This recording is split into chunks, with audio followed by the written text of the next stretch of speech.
Hey guys, Steve Braun here. Anytime we have finished woodwork like what we have right here, where it's been previously stained and clear coated with some sort of poly or varnish, we basically treat it just like we would a set of finished and varnished kitchen cabinets. Essentially, they got to be cleaned really well, they need to be scuff sanded, and then use a high quality bonding and stain blocking primer before you put on the finish coats. So we'll give you a quick look at what types of products we're going to be using on this project. We've had good success and luck working with this Crud Cutter pre-paint cleaner, essentially a TSP substitute. You do not need to rinse it afterward. There is a high grease cutting version of it in a red bottle to where you do need to rinse it down. So just make sure you're reading the instructions on any Crud Cutter bottle. This one not only cleans it, but it kind of also will degloss the clear coat finish, just like TSP would, but a much more eco-friendly and healthier biodegradable product here to work with versus TSP. So we love to work with this product. And then once we have it cleaned, if we're hand sanding, which I would expect a DIYer or some people might have power equipment, but with this a lot of this fine detailed contour trim, it's difficult to use power sanders anyways. So that's where lightweight, very flexible sanding pads like this can come in real handy when you're sanding things like spindles or balusters or window sash components. More coarse, heavier duty blocks really gives you something substantial to hold on to.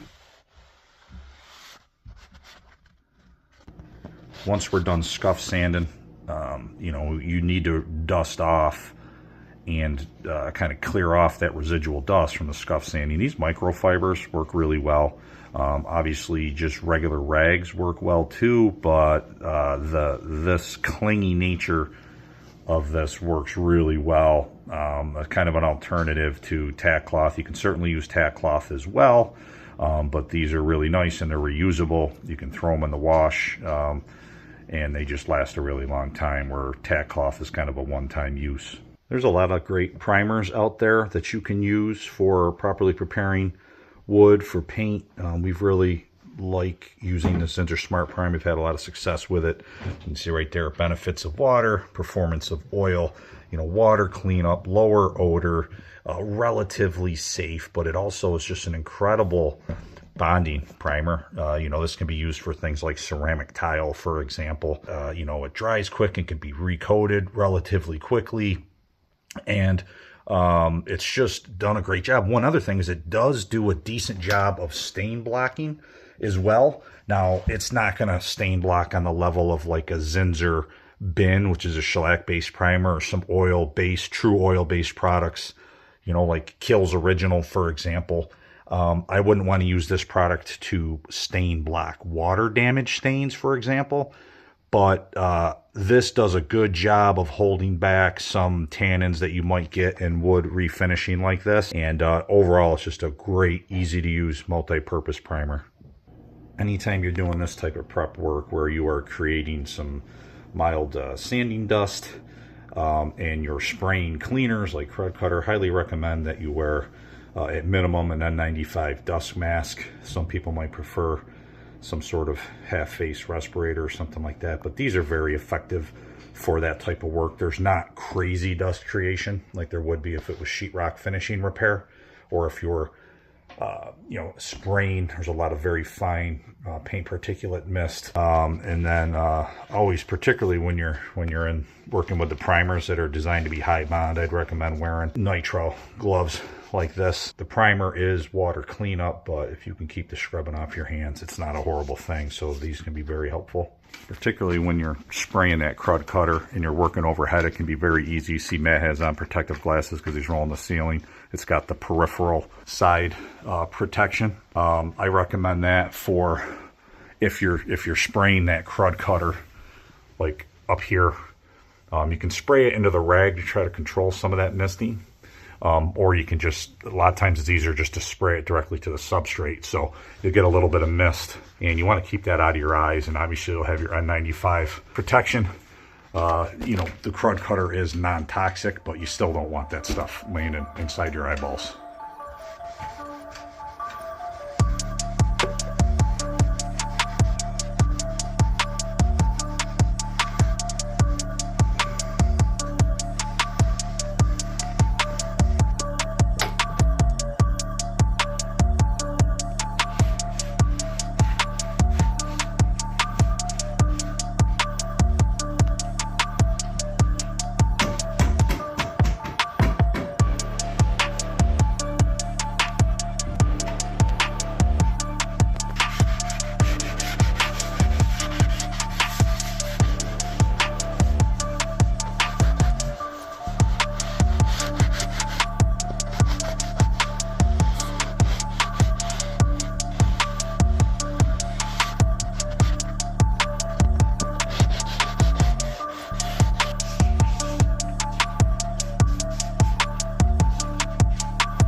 point of the scuff sanding is just to create little minor abrasions in the surface to allow the paint to grab onto it better.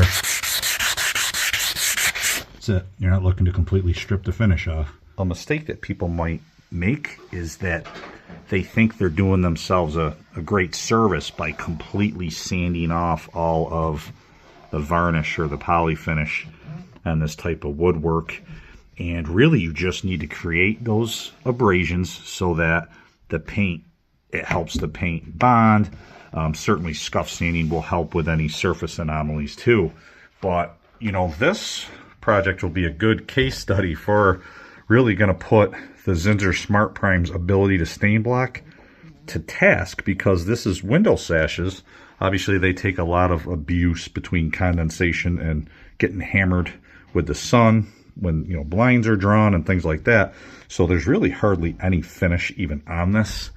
And so you could get a little bit of the stain kind of bleeding through a typical waterborne product or some of the tannins in the wood. You know, see, you can hear there's just not a lot of finish right here. So we will see how the Zinsser Smart Prime performs. If there are any residual problems where we still have bleed through and the Smart Prime doesn't perform, well, that's where we'll pull out something like Zinsser Bin or, you know, some of the other Zinsser products that are shellac based, and we will spot prime areas that continue to bleed through. But we'll see how the Smart Prime does and take it from there.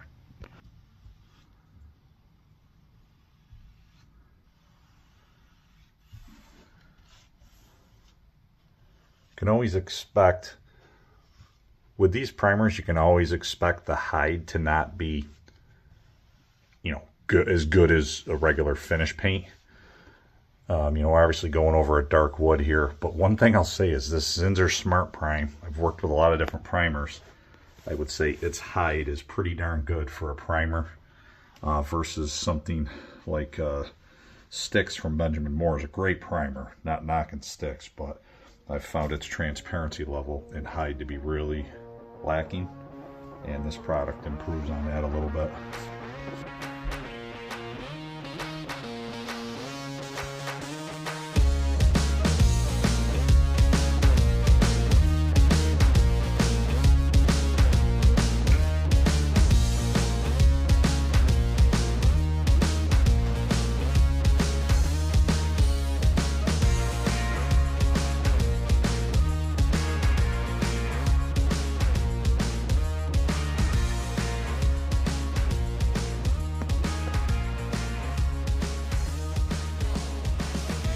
So as I suspected on these windows, there's just a little bit of bleed through coming through the white primer. You can see a little bit of yellow discoloration there.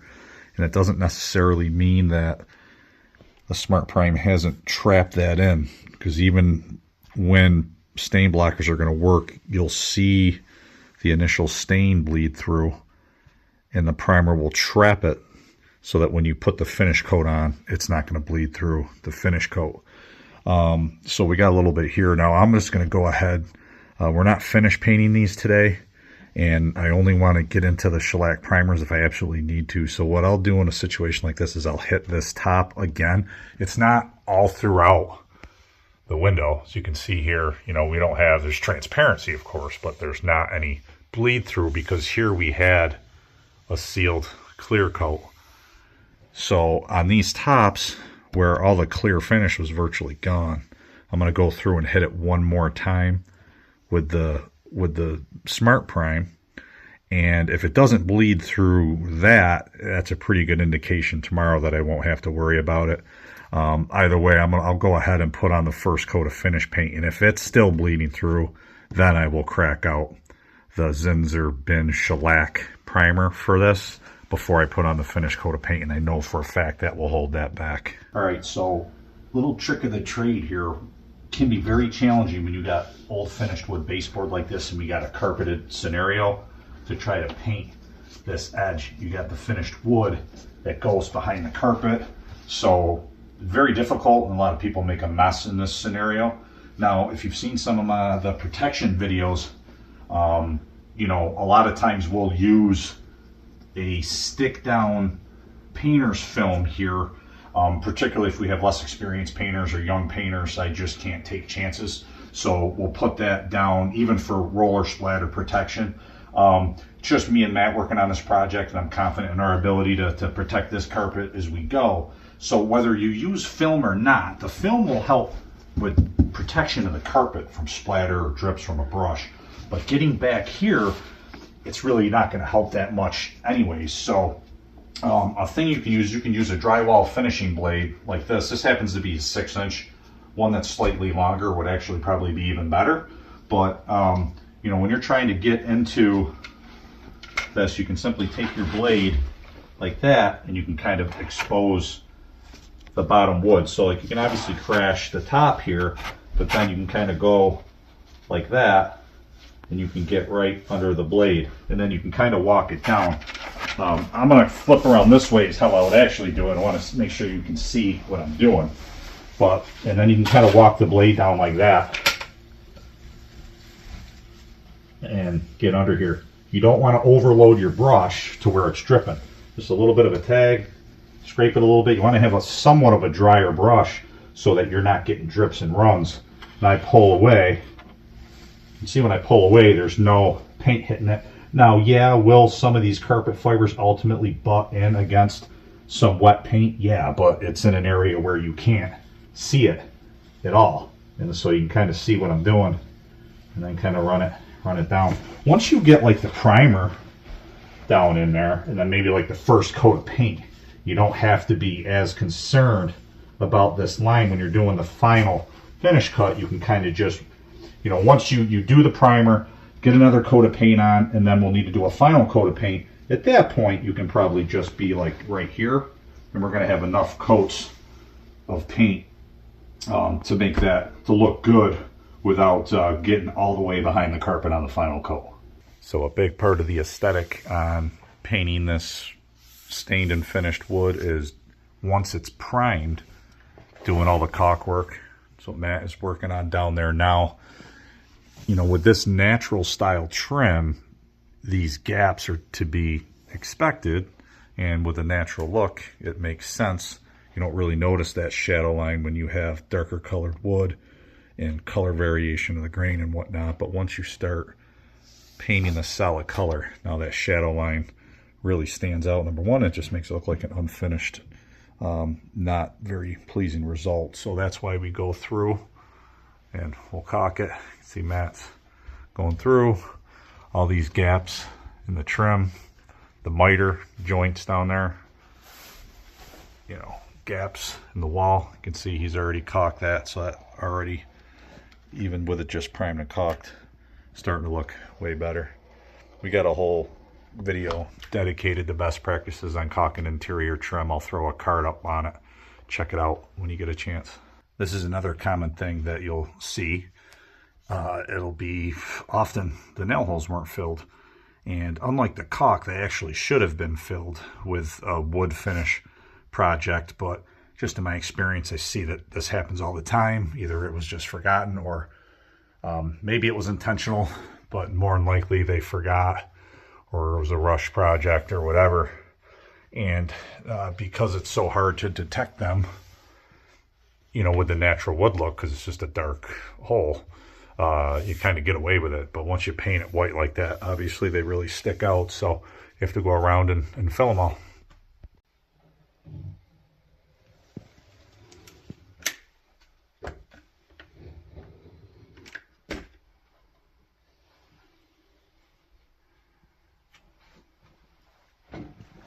The temptation will be to fill those with caulk when you're doing all the caulking all the gaps, but really would suggest you don't do that. Number one, caulk is not sandable, so you wouldn't be able to overload, and it also has a tendency to shrink in holes like that. So we always like to use some sort of either spackling or painter's putty or whatever. Most of them will claim to be shrink-free, and there's varying levels of truth to that. Either painter's putty or caulk that sinks into nail holes is actually a very common problem. Run into it all the time on pre-painted trim, to where the nail holes, even when they were filled, there's significant sinking. So we like to kind of fill them, put a little pressure in there to fill the hole. And I'm kind of doing this left-handed as I videotape this, but you get the idea. We like to just kind of overload them. Overload it like that. And this is very easily sanded, highly sandable, you know, spackling. That'll cut right through with a sanding block, and that'll ensure that it doesn't, any shrinkage that does happen is very minor.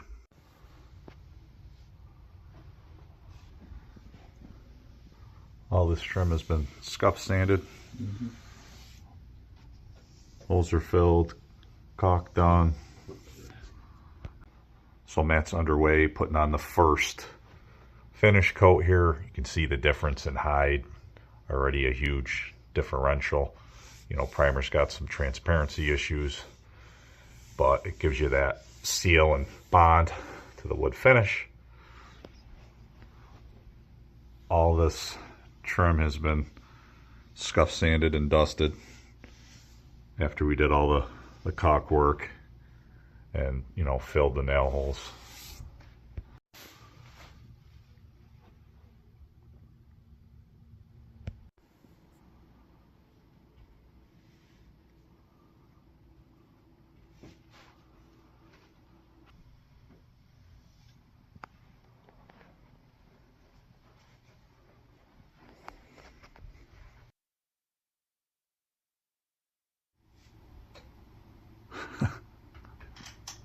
You're a star.